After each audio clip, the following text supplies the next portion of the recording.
All right, I do believe we are broadcasting live on YouTube for episode 95 of the On the Hunt podcast. Joining us this evening, as always, are my brothers, Bobby Bless, the number one Lions fan, Mr. Bobby Bless. I better get that right because that is in his contract. And we also got our resident defensive coordinator, Nate Rucker, who is joining us tonight. And my microphone may or may not stay where it's supposed to be. It's already tried to jump ship on me 3 times. You a nasty bastard. Nasty So bastard. I'm Nasty hoping bastard. that it will stay where it needs to stay. Man, you better keep that microphone in check, motherfucker. You know, I'm trying to. I'm trying to. You know what? It would probably help if I actually set it up correctly, but I didn't do that, so I just got to deal with it as I deal with it. But anyway, 95 episodes in. Let's start with a thank you to everybody who is with us. We have over 700 subscribers on this channel. That's growing. It's still growing, even though we're kind of sporadic with our episodes. We're going to get back to it on a more consistent basis here moving forward. But thank you if you're sticking with us. We really appreciate it. And if you're just joining us, if this is the first time you're seeing the show, again, we talk about Detroit Lions news. We also work in some news from around the league and occasionally some college football talk as well. So with that being said, let me toss it over here to Nate Rucker, who's got the big cigar out, which tells great program. Nate, while I'm sharing our link everywhere that I can share it, can you talk to the folks and then toss it about? Man, you know it, man. First of all, y'all, we want to thank y'all, man, for being 95 episodes in with us. Like I say, when this thing came about, we didn't think it was gonna make it this long. All started off a whim, and this guy from Messina, New York, who liked me and Bobby's show on the we used to do in the Facebook. And all we used to do is talk shit to, when people comment. Shit, that was it. That's some dumb shit. That's what we say. Dumb shit. And Elijah latched on to Stupid Boy. I remember that. Oh yeah, we need to bring Stupid Boy back for sure. We need to bring. We definitely gonna bring back the Stupid Boy Award. You know, our SBA.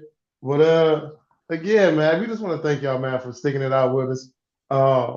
This 2025, man, it's been a lot of shifting. For all of us, me, Reggie, Bobby, Elijah. So, we like you said, we've been sporadic, man, but we're gonna get back to our normal thing. We're gonna get back to our giveaways, all that good stuff, man. So, but again, man, I want to thank everybody, man, that still has been with us and checks in every freaking show. It don't even matter if we miss a month. It's a couple people. Our guy, War Four Horsemen, he's always on every show. Jason's on every show. Bill pays attention. Yeah, but I said, don't forget about Lockman. He shoot ideas to me all the time, man. Man, listen, he texts me. Like, listen, here's some numbers for the show. And I'll be yeah. He the man, Lockman, the man. So yeah, man, again, man, I want to thank y'all, man. Bobby, what you got, brother? Man, first of all, in other news, I would like for everybody, if you can, wish my brother Elijah a happy belated birthday because because his ass won't talk about it, so we'll talk about it for him. So Elijah's a good guy. Even Brenda said happy birthday, Elijah, belated birthday, because it was yesterday, but we already said happy birthday. Okay, Packer girl. Oh yeah. Hey, Nate said okay, Packer girl. Yeah, so all we doing is just making sure we just show love to the hostess with the mostest, because Elijah is that fucking man for real. He bring this professional out of me. You know what I mean? Because my ass just be going off the wall. So, and being that he is a radio man, he kind of reeled me in and teach me the ropes of how to do this podcast stuff. So having the good mentor and like him, man, he the man. But other than that, happy birthday, Elijah. I would send you some cake, but it probably be stale by the time you get to it. And don't worry about it. Hey, guess it. I'll get it to him. Okay. The mail, we deliver rain, sleet, or snow. Oh damn! Hey, Oh damn! Oh damn! there you go. I do appreciate the birthday wishes. This birthday was really special. So That's good. I'm happy for you, brother. I really appreciate all the love. And again, for the Lions, as we kind of shift focus here after I've shared the link everywhere, which by the way, these guys are so professional. They know exactly how much time to give me as I'm going through and making posts on all the different pages that we operate. But you know, for the Lions, it's been a couple weeks since we've been on. Luckily, we do have a winning record in the weeks that we've been absent, so that's obviously nice to see. We're not coming back and talking about an epic collapse, but I do remember the last time that we were on, we were talking about how that secondary for the Lions may end up getting exposed by a couple of different quarterbacks, and I'm happy to report that really hasn't been the situation. Outside of a couple of moments here and there, the Lions really have had every single opponent right where they wanted them. And sometimes we executed and sometimes we did not. But I do want to give everybody the rundown of the scores. And I know most of y'all already know these, but let's just do it real quick. And then we're going to get to the big topic offensively. Last time we spoke, Chiefs have beaten us 30-17. We were disappointed about that, but we were telling, Lions Nation, hey, breathe. It's going to be okay. As long as we don't get exposed, by these epic passing attacks that are coming up. The Buccaneers, what passing attack? They came into Detroit and left on their little pirate ship saying, I don't know what just happened, but let's never do that again. 24-9. That was your boy. 24-9. They made Baker Mayfield look very, very, very upset. And then JJ McCarthy came in. And he looked very good. Vikings beat us 27-24 in a game where honestly, yes, the Vikings beat us, but everybody will tell you we beat ourselves. We did not look good. We did not operate efficiently. And that was the one that, like I said, really upset me on a personal level because I'm just like, guys, we just did not look right. From snap one, we did not look right offensively. And then, of course, that led to a change, which we're going to talk about here in a second, as the Lions put it on the Commanders 44-22. And I know a lot of people are going to want to put an asterisk next to the fact that Jaden Daniels was not playing in that game. I don't care. But yeah, they sent us home. Shit. Fuck. We still had to play the Commanders because there's a whole bunch of other players out there, and we beat that ass. So it was belt to ass for all four quarters. 44-22 was the final score. My guy Jahmyr Gibbs was all over the place. And now we have an epic matchup coming up this weekend. But before we can get there, let's talk about the fact that now our offensive coordinator, Johnny Morton, has found himself Mr. Johnny Sideline and no longer Johnny Call the Plays. Now it's Dan Campbell calling the plays. At least it was last week. I fully expect that to continue when he led us to 44 points. First thing I want to throw out there is a little historical context, and then I want to toss it over to Nate and Bobby. So if everybody remembers, back when Dan Campbell first was the head coach of the Lions, we had Anthony Lynn as our offensive coordinator. And I cannot remember if it was after Anthony got fired or right before Anthony got let go. But Dan Campbell took play calling out of his hands right before he got fired. Ben Johnson, Dan Campbell said, "Give me that play call sheet." And Dan Campbell even admitted whenever he was first doing that, listen, I have no idea what I'm doing, but we need something. We need a spark. So I'm going to call these plays. And I think that was the week that we tied the Pittsburgh Steelers, if I'm not mistaken, was one of the first weeks that he was calling the plays. But anyway, that's a little historical context because I know a lot of people right now are going, okay, you have an offensive coordinator who all he does is coordinate the offense at practice now. He does not call the plays. So can't a quarterback coach do that instead? And why don't we just fire Johnny Morton? And Nate, I'm going to toss it over to you, my man. We saw J-Mo get a lot more action under the play calls of Dan Campbell. So, what do we think in this situation ultimately will end up being? Will Johnny Morton be the coordinator and get another shot, or is his time done and we're just trying to keep it respectable? No, I think he's going to get another shot. This was just one of those teaching moments. Like Dan Campbell is a great coach. He's not a micromanager. He's not a minimizer. And basically, what he was showing Johnny Morton, who actually remember Morton was here before Lynn. Morton left when Morton was already here with us, but he was just letting them showing him like, listen, times are changed, and I'm going to show you how Detroit Lions play football. I'm going to show you how you get everybody into a rhythm. So this way, when you get this sheet back, what we should be doing. You know what the expectations are. You've seen a lively bunch, especially on offense. Khalif Raymond, everybody that got in the game touched the football. Mm-hmm. And that was the bigger thing. Now, if they don't and they go a different direction, I already have an offensive coordinator candidate. Mark Brunell, right? No, I will not. Hell no, you talking about? I know you ain't talking about Dayball.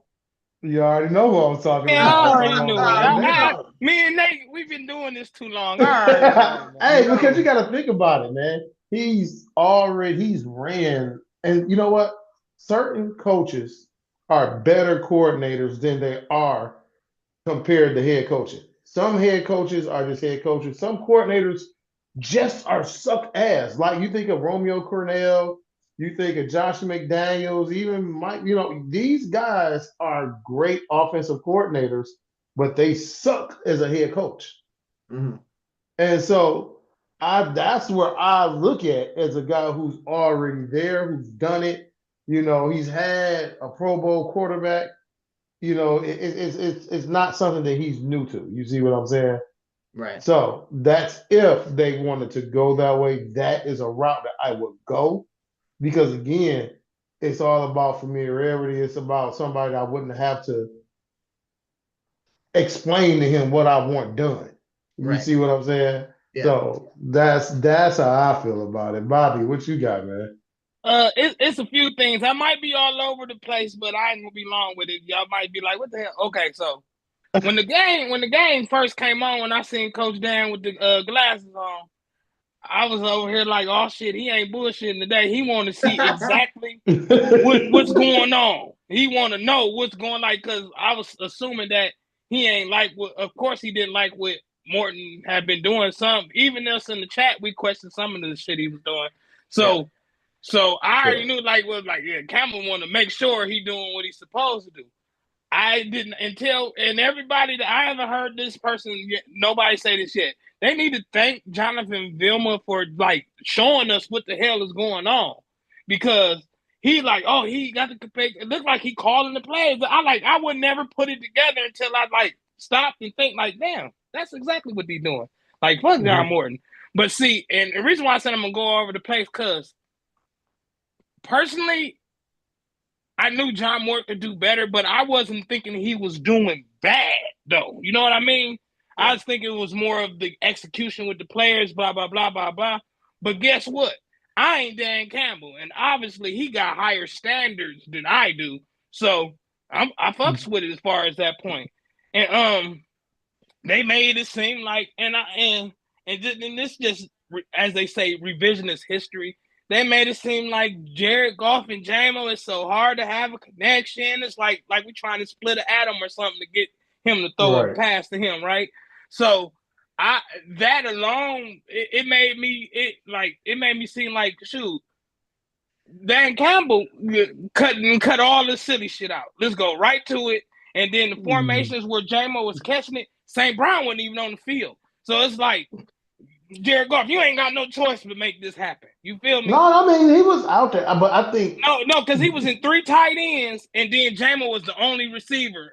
But even that one, but when they run that 12 personnel, Amon-Ra is always closest to the line. So it Right. always looked like he's going to do that crackdown. But Yeah. but that's how they pretty much always got both wide receivers out there. It was just when Johnny Morton's calling the plays, if you notice, J-Mo is always the decoy. Right. J-Mo just run. He just has J-Mo run streaks Yeah. and post routes. You see what I'm saying? And then Yeah. it opens up Amon-Ra and everybody else underneath. When you look at Minnesota, when you play teams that just run that zone, this is why J-Mo was so he wasn't there because they run a cover 2 shell. They're letting him run, go. We Right, want they you to just go. let me right. Yeah. They just want him to run Yeah, it go out and be ahead and go. tired. We ain't even worried about your ass. Right. Yeah. So it definitely played in there, but it was just one of them. Dan Campbell, like, look, we got some different. Our chemistry's off. So even though the Lions was winning, like I watched the St. Brown show, even St. Brown kept saying like, we could do better. We Yeah. can do better. Like, yeah, man, we scored 40 something, but I still don't feel like we was hitting like we should be hitting. You see what I'm saying? So even though, they was getting the points, but their rhythm was off without saying it was off. You see what I'm saying? And just real quick, so we won't be stuck on this too long. I just felt like it felt different. It felt different. So It did. even though John Morton, like a lot of times when that happened, you can't tell the difference of what they're doing. It was different. So in a Definitely positive was way, different. yeah. So and Dan Campbell said that he's doing this for he can let them know exactly what he looks for. That's what he said in the press conference. Mm-hmm. But to finish it all up, even though I started off and thought John Morton wasn't doing too bad, I am not a fan of him going. I'm not a fan of him getting the job back calling plays. You ain't gonna give me you ain't gonna give me steak. You ain't gonna give me steak and then go back to Roman noodles. I'm good, bro. I only want the steak. So I'm not a fan of him going back to it. Like shoot, you gonna give me steak and then switch it up with Roman noodles the next night? No, I want the porterhouse. So I say that I'm gonna toss it to Elijah, but even though I don't want him to go back to be the offensive coordinator, I don't feel like he was a bum ass coordinator. But my main beef is, as y'all all know, is that his ass wasn't on the field with the players. So the fact that we do got somebody on the field calling the plays, I think that was what was the difference. But go ahead to my brother Elijah. Just a quick reminder, them fools only ran the ball, what was it, 20 times against Minnesota? Yeah, and Gibbs only had 9 touches. Yeah. Look, David Montgomery had 11. I'm like, no, I think they had the same amount of rushes or something. That's whack. But he crashed the Lambo. No, in that game that Nate's talking about against the Vikings, Gibbs had 9 carries for 25 yards, and David Montgomery had 11 carries for 40 yards. So yes, that does equal 20 touches for the running backs. And Jared Goff threw 37 passes in that game, which, as we've talked about before, that is 25 to 30. That's all he needs. That's not the sweet spot for Jared Goff. Look, here's the deal, okay? I will speak to this from like a business perspective, okay? Mm-hmm. When you take away somebody's main job, okay, the main thing they're responsible for, the writing's on the wall, all right? Johnny Morton's out. He is going to be finding another team to go and call plays for. And I'll be honest with you, I don't know Johnny Morton. I'm not passing judgment on him as a man. We don't do that on this show. But this is now the second time this has happened to him. What? Where he has had the opportunity to be a full-blown offensive coordinator and then either got canned or had the calling plays part of the job taken away from him. He did. What was the first time? What was the first time, big dog? It was with the Jets. He was with the Jets. Oh, he sure was. The offense was inept, and now he comes to the Lions, and of course the defense of him when he came to the Lions was he was already there. Didn't have no talent. But remember, though, he was at Denver. Now, remember, he was at Denver. He had Bo Nix. You had Corton Sutherland, and all those guys in Denver. But he wasn't the OC there. I don't think he was a Yeah, quarterbacks coach or a was passing he coordinator. Because Sean Payton passing? don't play. Yeah. The passing coordinator, whatever. Yeah. But But again, when your main job as an offensive coordinator is to run the offensive meetings, to organize the offensive game plan, and to call the plays on game day, and that part gets taken from you, you're basically not down to being a position coach. And again, I don't know that Johnny Morton wants to do that. Now, obviously, he'll cash the check till the end of the season.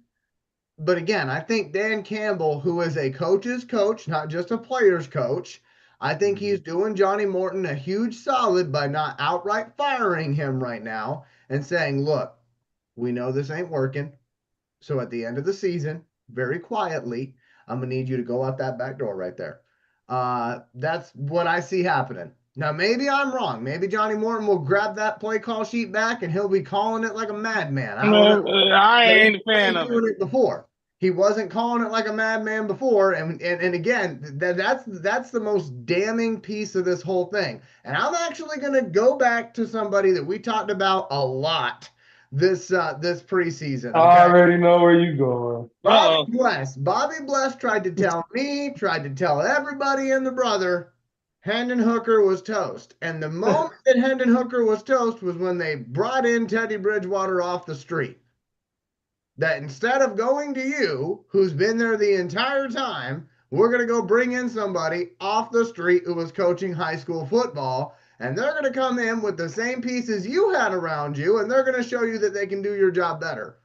That is essentially what Dan Campbell did this past weekend. Because Johnny Morton's had all the same pieces that Dan Campbell was calling plays with this past week, and I'm sorry, I don't remember us scoring 40-something with Johnny Morton. We did. But it wasn't. We scored almost 50. Yeah, but it wasn't smooth like it was with Campbell. Right. You feel me?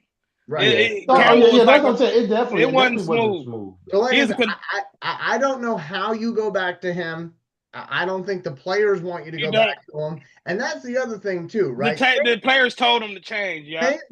St. Brown don't ever say shit about nobody, okay? Like, yes, he does talk his crap, but he's very professional when it comes to his own team. Yeah. And when he's outwardly questioning, hey, I don't think we're as good as we can be offensively. Hey, we need to down 6. When he's saying that and he's a leader on this team, I bet you Campbell said, maybe I need to do something about this. And not only that, but when Morton goes on the post game and in the press conference, and now you're one thing Dan Campbell don't do, they don't do morale bashing. We're never going to put our guys into a bad, under a bad spotlight. They ain't gonna cook. And when he blatantly put these guys, and just in the media, oh well, all I do is call the plays. These guys got to block. The protection isn't this. The protection isn't that. Yeah, I did that's not what we do here. Yeah. We talked about morale for a long time, and then as soon as you get a chance, the first time some real scrutiny hit, you're attacking the players. Like, that's the morale part. Number one, you have to have some sort of accountability. Yeah. Well, I will give Morton credit for this, though. He did admit to everybody, J-Mo, I failed you. But you know what? That's BS, Elijah. But I appreciated the fact that he actually said it out loud because everybody saw it. But here's the thing, but again, though, as you just said, Nate, you can't do that for one player and then bash everybody else. So, like I said, I think he's done. I don't expect to talk about him in future episodes outside of, hey, he left. But I will say, if they do that's an asshole, man. But because he's right. I know. He 100%. He 100%. That whole thing was BS. Because to me, it's like, okay, for instance, let's say, like how we get when we get to talking, whatever. Eli be like, damn, you know what? Bobby, we did, or we didn't let you talk enough. We didn't let you get enough of your points across. I apologize. The very Yeah. next show, we're going to lead off with Bobby. Bobby's going to headline a lot of our segments so that he doesn't feel. What did you? Only thing you did was make a public apology, and then you come out, and then you still ignore him. Yeah. Hell You see what I'm saying? Yeah. That's the biggest blow. That's what I'm saying. That's the if you want to apologize and say, J-Mo, I failed you, guess what? When I come out that next game, I'm going to target J-Mo. Target. Yeah, and you know, Campbell don't play about J-Mo. He don't play. You see what I'm saying? Negative stuff, He don't play about J-Mo. Like, dog, J-Mo was just running around looking crazy. Like, dog. Like, wait a minute. Like, I'm the off season, dog. I work on routes. Like, I can run more, and you can tell go routes. And you can tell you see what I'm saying? Yeah, you can tell. And the only thing you did was say, you know what, young man, I failed you. You came out the next week and failed me again. Like, what the fuck, man? Like, dog, hey man, fuck you and your sorry. But here's the thing, though, right? Like, Nate, didn't I say on our last show?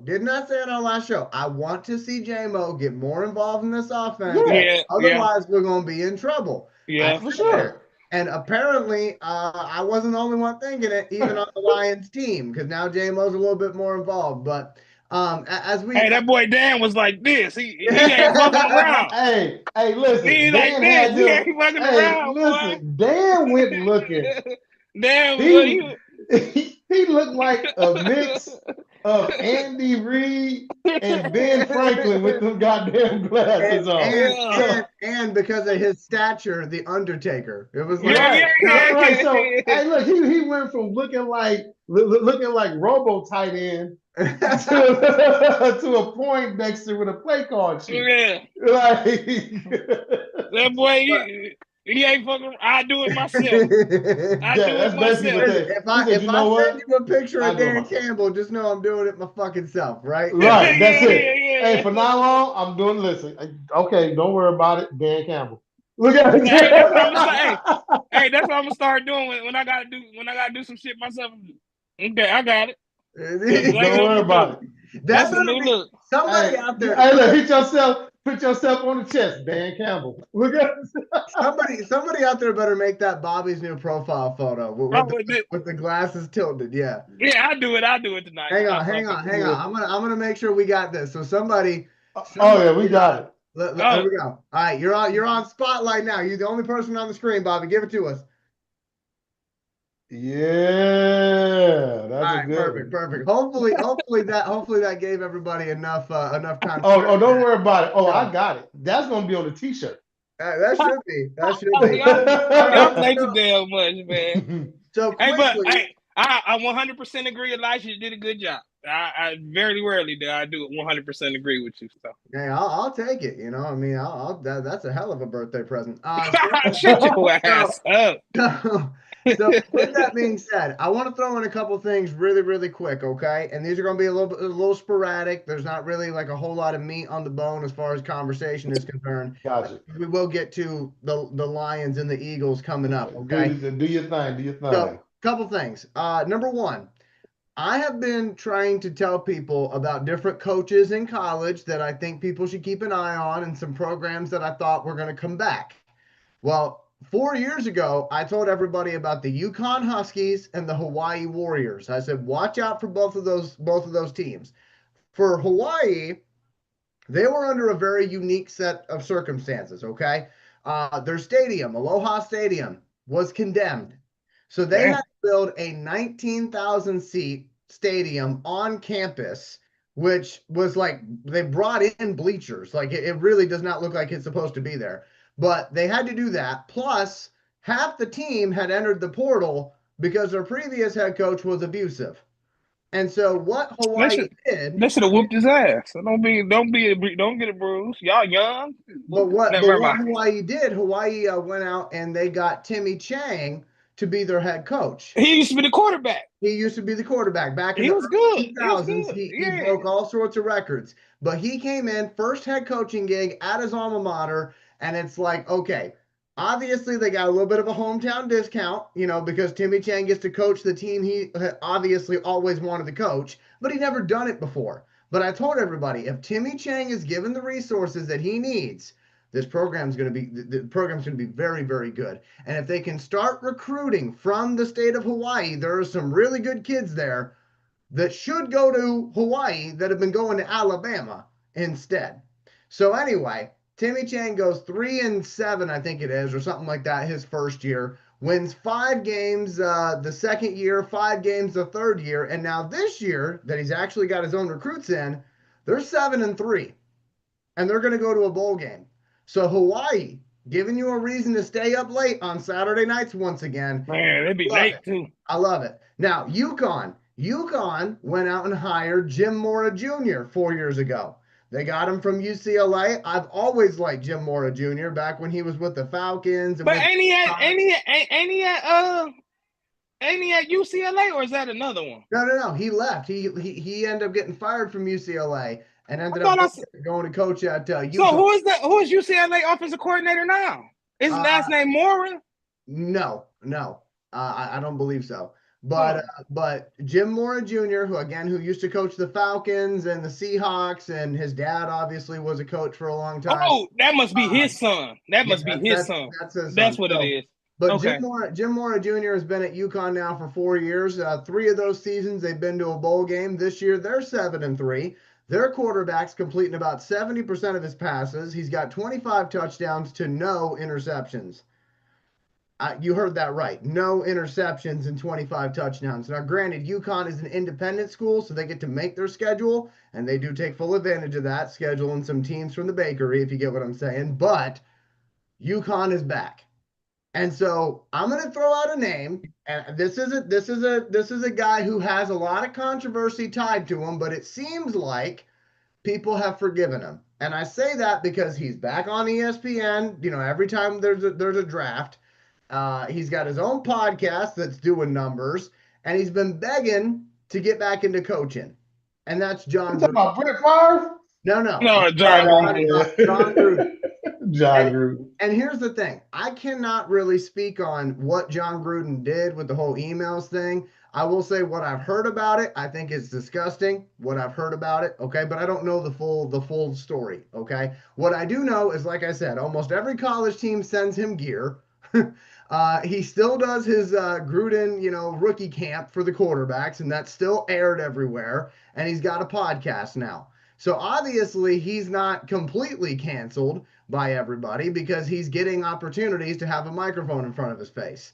But the team that I think John Gruden should go and coach is the Florida Gators. Because Florida is a spot where Gruden is beloved. His brother, Jay Gruden, was an offensive coordinator and player and head coach of the Orlando Predators back when they were an arena football team back in the 90s and 2000s. And, of course, John Gruden took 99 and 2000s. Come on, juvenile. But again, John Gruden took Tony Dungy's Buccaneers, and I'm going to say it like that because that's the way it was. He took Tony Dungy's perfect team and then won a Super Bowl with them. But again, for Florida, they have not really had any teeth for the Gators in a long time. And they've had a lot of coaches. Toothless Gator is crazy. So my thing is, I'm imagining a Georgia-Florida matchup where you've got Kirby Smart on one sideline and John Gruden on the other. That would be must-watch television. And again, I don't think Gruden's going to get a job in the NFL. Maybe I'll be wrong about that. But when you have a lawsuit against the league, they tend to not want you there. So I think it's going to be Gruden to Florida. And I wanted to throw that out there to the guys to see if they even care about that at all. But again, Gruden to Florida, I think makes a lot of sense. And I think it would bring a lot of eyeballs back to the Gators program, at least initially anyway, to say, let's see what's going on over here. Nate, what do you think about that? Nah. He's not really. No, because when you think of Florida, man, you think of actual Bayou type coaches. True Southern coaches, the vocabulary, the accent. That's not him. Like, you have to think of the Steve Spurriers and Musgrave. You know what I mean? That whole accent, that whole Southern slang type thing. And because you got to recruit them Florida kids. And you Yeah. can't recruit them Florida kids if you're not from there and they don't feel like you understand them. So I don't think that's a good look for Gruden. Bobby, your thoughts on that one? Yeah, and it's real quick. If you remember John Gruden coaching, he wasn't the nicest coach ever, right? Yeah, I mean, he wasn't really like patting people on the back. He wasn't patting people on the back, giving them milk and snack breaks and shit. No, the way he too strict of a coach for these youngsters. They'll be in the portal the first day. You need to stick with the pros where they're under contract and they got to keep his mouth closed and then he'll be all right. Yeah. I ain't, man. People say I don't think he racist. I think he a dumbass, but I don't think he a racist. So I don't either. I think he's dumb shit. Yeah, he's just stupid as hell. But I feel like these kids now, the kids now is kind of past Gruden time, man. Because man, that dude used to holler at Randall Cunningham. So right, these kids these days too soft for somebody like Gruden. They too soft for somebody like they Gruden. be ready to hit the damn coach sometimes. Yeah, but it's not because of nothing about Gruden coaching skills or like staff he gonna pick. It's all gonna be if you make them mad, they gonna hit the portal, and that's how I look at college football now. So and I don't disagree with either point that you guys made. I'm just saying for a program that really has not had any flavor in a hot minute, because again, I looked at the coaches that have been there since Urban Meyer. I agree it needs a big name, but that ain't the name. But you know what? But the thing about that even trumps that now is the NIL. So even with that, you can have the coach all you want. Yeah. Now it's the NIL is changing the landscape, has changed the landscape. So now it's just not even the coach. It ain't even the coach. Now it's, guess what? Such and such got 7 million. Such and such got 3 million. My family needs a house. We're in the gut. We're in this. We're in that. What can you do for me to help get my family out? What type of NIL contract can I get from you now? Yeah. You know, they trying to retire in college. Right. These ain't the times of blue chips where, you know, you getting boosters and all this. I mean, where everything is, you know, false and all this. It's real now. They just put it up as NIL. So how much are you going to pay these players? And again, Florida is not the only SEC job that's open. Obviously, there'll probably will be a couple more, but you know LSU's open, so is Auburn, and then like I said, so is Florida. And like I said, I'm sure there'll be some other ones that come available before the end of the season. But that's the one that I'm kind of keeping two eyes on is that Florida situation. I see him more for the pros stuff, honestly. I'll be curious. I mean, obviously, if he gets a chance to go to the pros, he'll go there. But I just don't know if he'll get that opportunity. I think the NFL might say, you know what, big guy, you've had your time. You've coached 3 different times as head coach for an NFL franchise, and we're done with you. And again, he's 62, so I don't know how many more chances he's going to have to, you know, stick around and coach for a long time. We'll have to wait and see. I got people get into my door right now, but anyway. So anyway, so with the other thing I was going to say about college football, obviously Nate's team and my team are on a collision course for one another. That's what happened at the end of this month. And you know what? I love it though, man. I got to be honest with you. I'm loving the season that Georgia Tech's having. I'm loving what Haynes King is doing on his farewell tour in college football. I tell you what, a lot of people say Haynes King won't be an NFL quarterback, and I have to say I humbly disagree. I think Haynes King's got everything you want in a quarterback, and he just does what he's asked to do. And especially with his dad having the health issues he's having this year, and he's out there playing the way he is. Mad respect for Haynes King. I really do. And he also wrote a children's book that he's giving money away from to I think it's cancer research, if I'm not mistaken. But he's just an overall good dude. I'm hoping to see him in Honolulu Blue because I think him and Jared Goff, that'd be a hell of a combination with QB1, QB2. But anyway, Georgia Tech only lost 1 game this year. Georgia only lost 1 game this year, and I fully expect both of them to still be only at 1 loss when they play later on this month. And last year, that was an 8 overtime, fiasco. Nate, I mean, I don't know if you agree with me, my man, but I do. I actually do. I'm with you. I mean, I'm locked this in is going with to be you. the game of the year. Yeah. So I'm excited about it, and I do believe that both of our teams are going to get to the college football playoff as well. I do believe that because I think Georgia Tech will win the ACC, but they do got to get through Boston College and Pittsburgh, and then they play Georgia. So we'll see what happens there. But like I said, I wanted to talk a little Michigan football, but I don't know much about what they're doing this year, and I I haven't do. heard Don't anything. worry about it, because And, I and got all I keep hearing about is those useless nuts from Ohio State, as my dad puts it. I But mean, anyway, going to the Lions. Okay, Lions play the Eagles. It was a beautiful scenario for me on my birthday because here's what I woke up to. Because Wake Forest beat Virginia and because Green Bay lost to Philadelphia, the Lions first place in the NFC North. My Georgia Tech Yellow Jackets atop of the ACC. So I'm a very happy football fan going into this weekend, but it is a big matchup. Eagles and the Lions. Bobby Bless. How do you see this one, my friend? I don't know, man. If, if I had to bet on it, it'd be a slug fight. If I had to really put my money down on it, it's just some things. The game is pretty much going to be on how our offense do.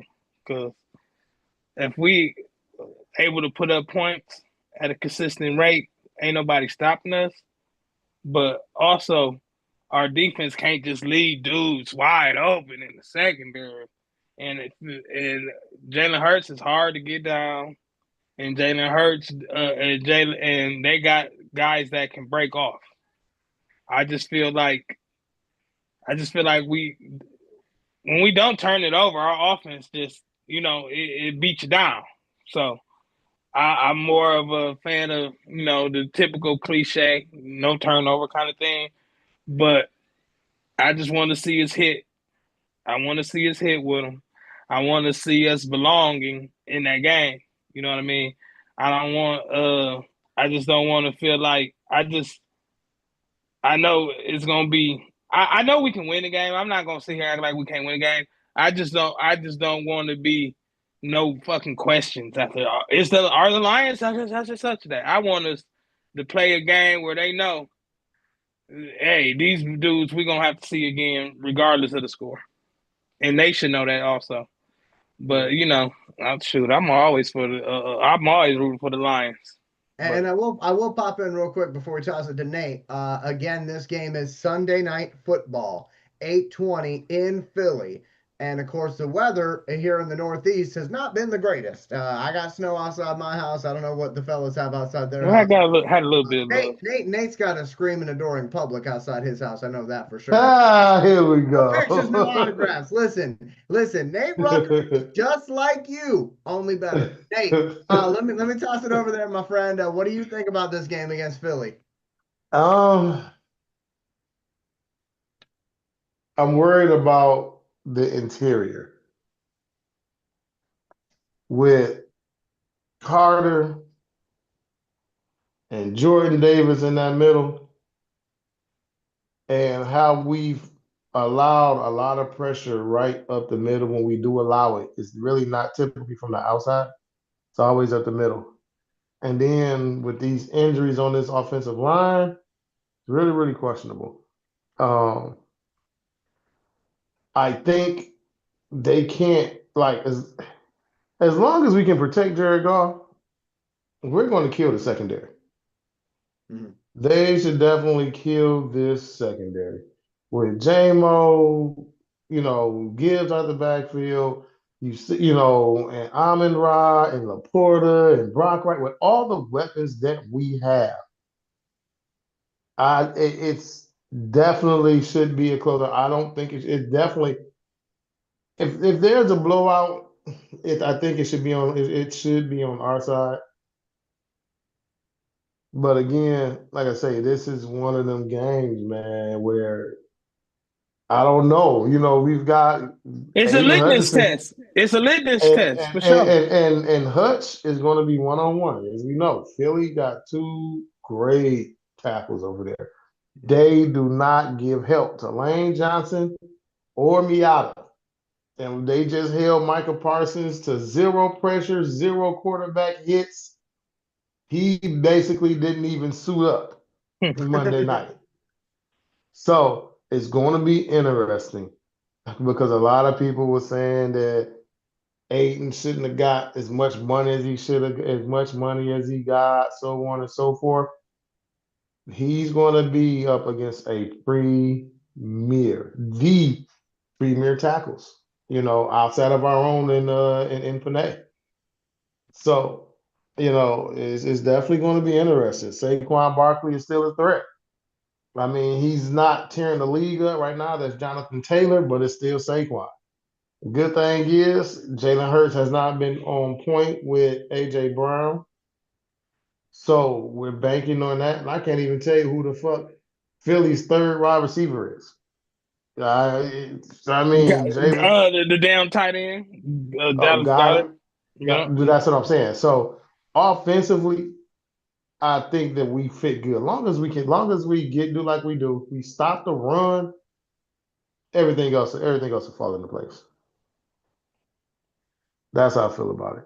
Now, if we playing in snow, I don't know, because that means Golf might pull out them damn mittens. He gonna have them on. He gonna have them on anyway. No, we cannot have kittens with mittens. You better. He gonna have them on anyway. The last few games he had them gloves on. He played a pretty good game, so I gotta give him the benefit of the doubt this time. No kittens with mittens over here. No, for real though, real talk. So here's what I got on this game. All right, this is a playoff game. Straight up, this is a playoff game. It's going to be a playoff atmosphere. They're going to be the nastiest crowd that our guys go up against all season long, because that's how Philly fans are. I do not want to see that Gilly dance either. They are not fans. They are fanatics in Philadelphia. Okay, so that's number one.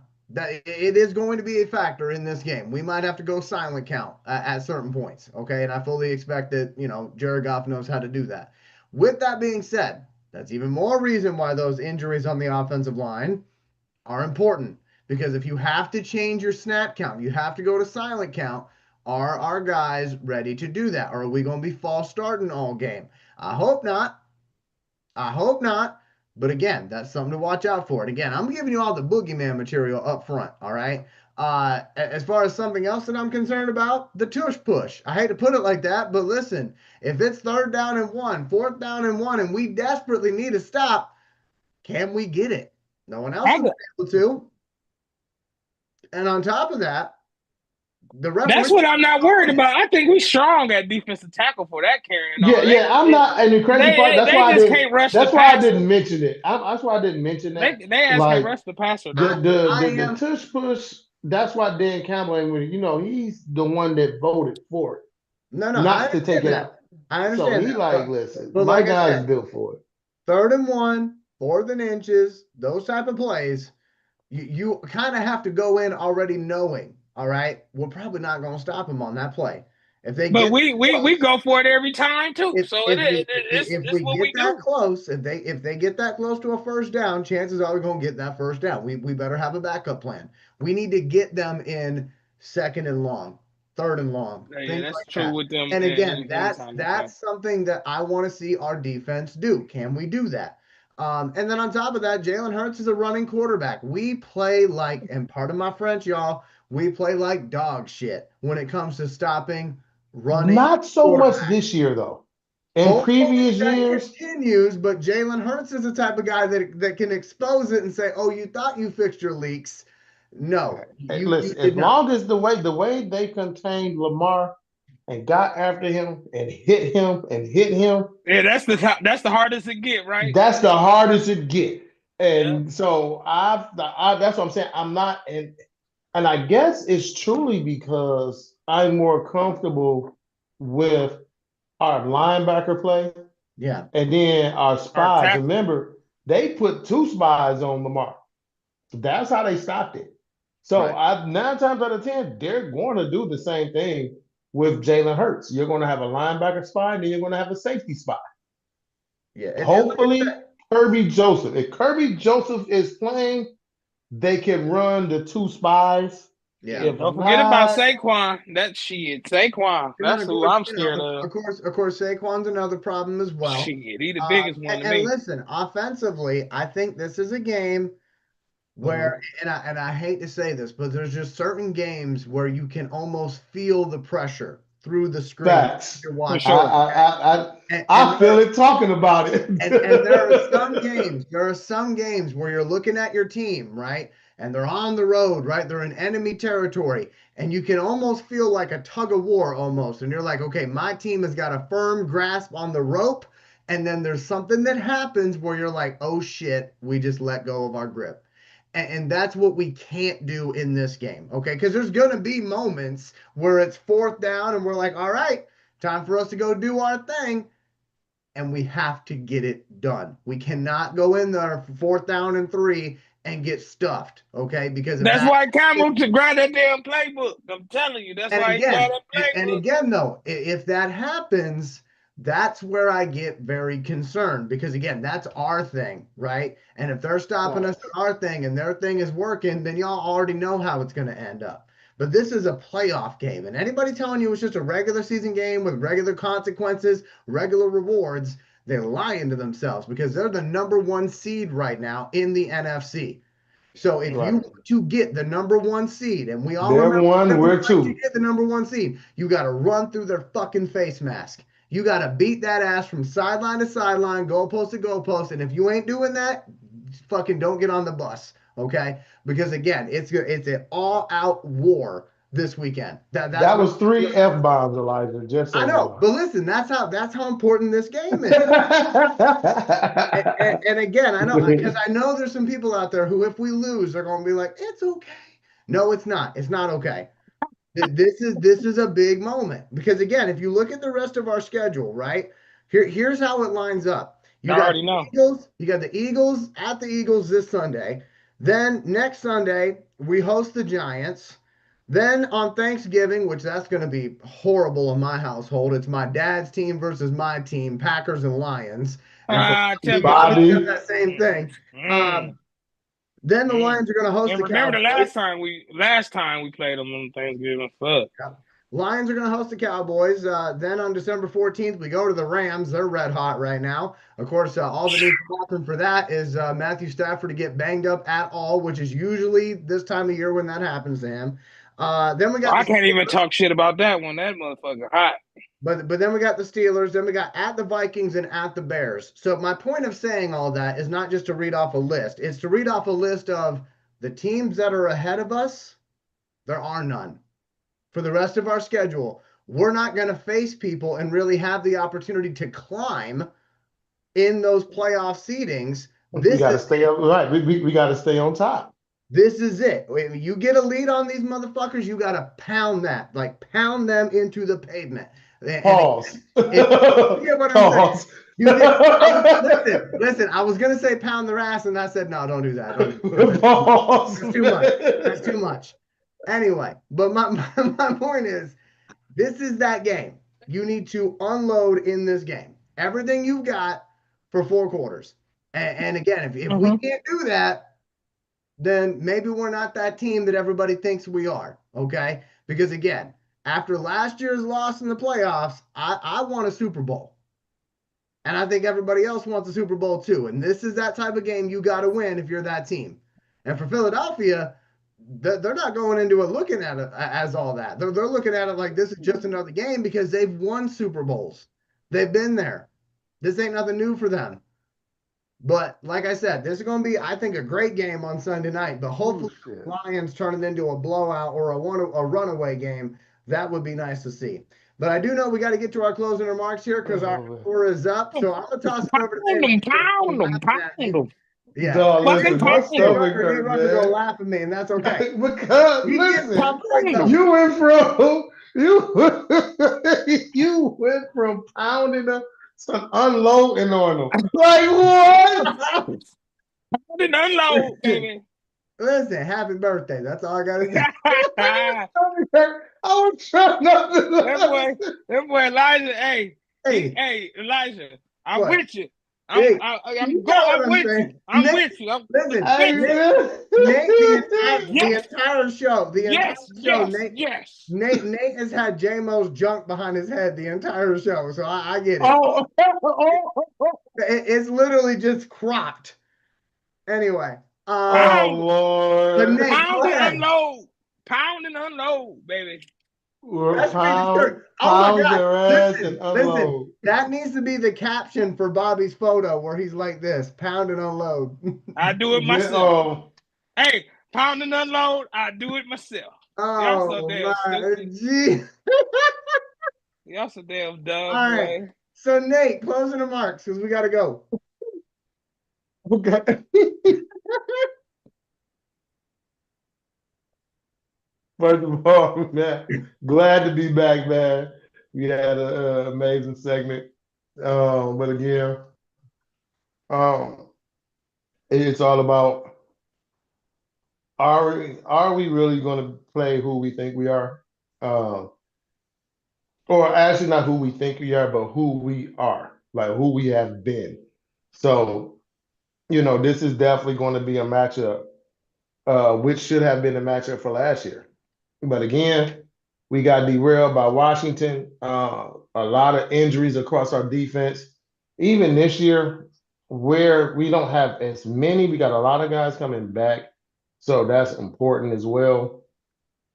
So it's just going to be, man, go out here, step on their fucking throat, step on their throat, and keep moving forward. Because, like you say, it's crazy because what people I think missed is that when you are running off of that schedule, 6 of those teams right now are in the playoffs, Yeah.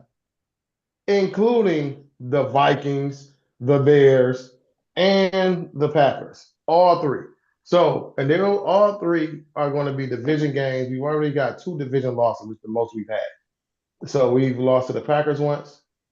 We've lost to the Vikings once. So we definitely have to make sure that we take care of business when we play them because we know, hey, if you don't win your division, you become a wild card regardless what your overall record is. Mm-hmm. So it's very important. So, we got to make sure we get up here, man, take care of business, do what we do. Bobby. Yeah, like I was saying earlier, it's a litmus test. So I've made a deal with myself where I'm gonna really know what kind of team we got after this game, kind of thing. Mhm. So I'm not coming in as I'm like how Elijah felt. You know what I mean. So I don't feel like, but I understand where Elijah's going. You tired of seeing the different movie. You feel me? And as well as me. But I'm in a position to see what we got, and and the thing that make it even better that is on the road. So we getting a taste of that road playoff game, and I just want to see the boys compete. Not saying I don't like I don't think they're gonna win. I just want to see them play hard, just like Elijah said. It's a playoff game, but I don't feel like it make or break us. But you know what I mean. They fucking better win. Yeah, they fucking better win. But All that's right. how I feel.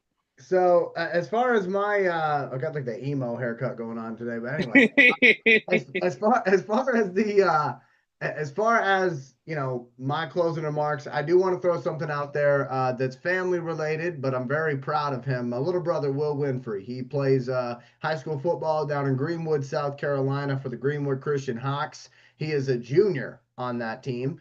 Wears number 20 and number 60. They got him playing defensive line, linebacker, and fullback. And Damn. his stats have not been updated since week 6 of the season. But if you were to check on Max Preps, he's actually top 50 in South Carolina when it comes to total tackles. So I'm very proud Hell of yeah. him. Go ahead, boy. He plays all the positions he's asked to play. He plays special teams like a beast. And of course, we jokingly call him Wildebeest, Will the Beast. Anyway, That's dope. But again, Will Winfrey is going to have a big night on Friday night because this will be the second time in his high school career that his team has reached the state semifinals. And they'll plan to Hey, punch their ticket to a state championship on Friday night. And again, as I told Will the other day, I said, I know last year y'all got there and you lost. I said, and a lot of teams say, hey, don't worry about it. We'll get back. We'll get back. Your team actually did it, though. You put in the work. You got back. So now do not be denied what is rightfully yours. So, amen. again, rooting for my little brother, Will Winfrey. Again, Friday night, they'll be taking on a team down there. And like I said, they're playing the South Keep us Carolina. updated, Elijah. I certainly will. I certainly will. And as far as the Lions are concerned, and as far as everybody else, we want to thank everyone for watching the show tonight. I do want to encourage everybody to make the most of every day. Every day is an opportunity to affect the lives of those you love, and I hope you get out there and take full advantage of that. And for the Lions, it's real simple: pound and unload. That's Woo! anyway. Hey, this is the On the What Hustle is wrong with podcast. you? If you Gator gonna get don't us play no canceled, shit. For right? You Gator gonna get us pound and canceled unload. before our Gator don't play no episode. shit. Hey, that's gonna do it for all of us here. We're gonna go before it gets too goofy.